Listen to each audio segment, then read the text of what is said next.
আগামীকাল সুপ্রিম কোর্টে কমিশনের আইনজীবী হঠাৎ জমা করছে notes of arguments. Notes of আর্গুমেন্টসটা কি, কেন এটা দেওয়া হয়, সেই নিয়ে আজকের ভিডিও।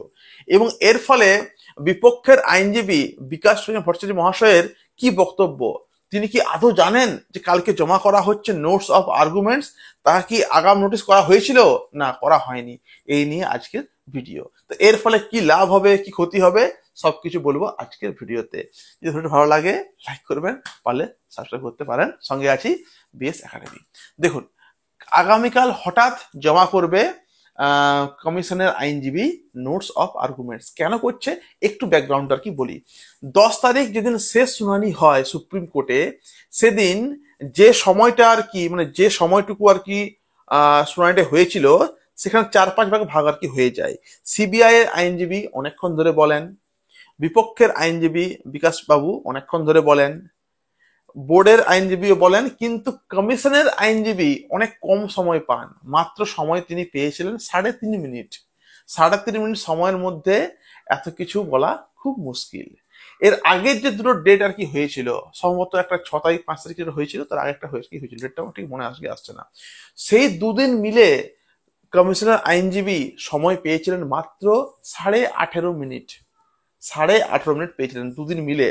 তো এই 18.5 মিনিট 3.5 মিনিট এত কম সময়ের মধ্যে ডিফেন্স করা খুব মুশকিল। তাই তাই আগামীকাল নিজেদের পুরো যে কিভাবে তারা মানে পুরো যুক্তিগুলো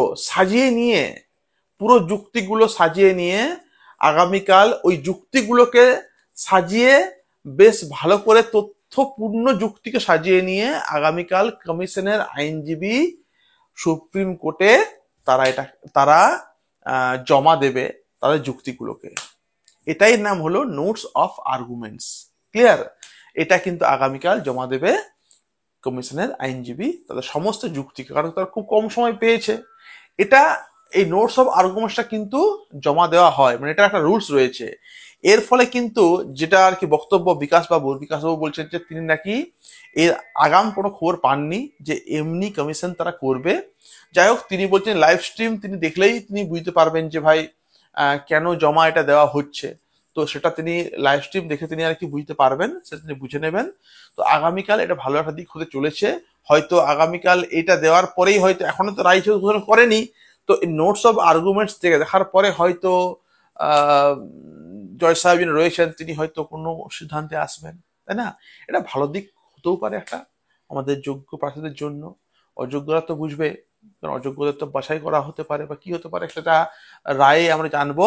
যাই হোক, আপনাদের একটা ভালো খবর, আগামীকাল এটা জমা দেওয়া আর কি হচ্ছে, আপনারা সবাই জানেন, কিন্তু আবার একবার সে বুঝিয়ে আর কি দিলাম। ঠিক আছে, ভালো লাগলে লাইক করতে ভুলবেন না। সঙ্গে থাকুন আমাদের বিএস একাডেমিতে। আমার নাম বিল্টু সিংহ।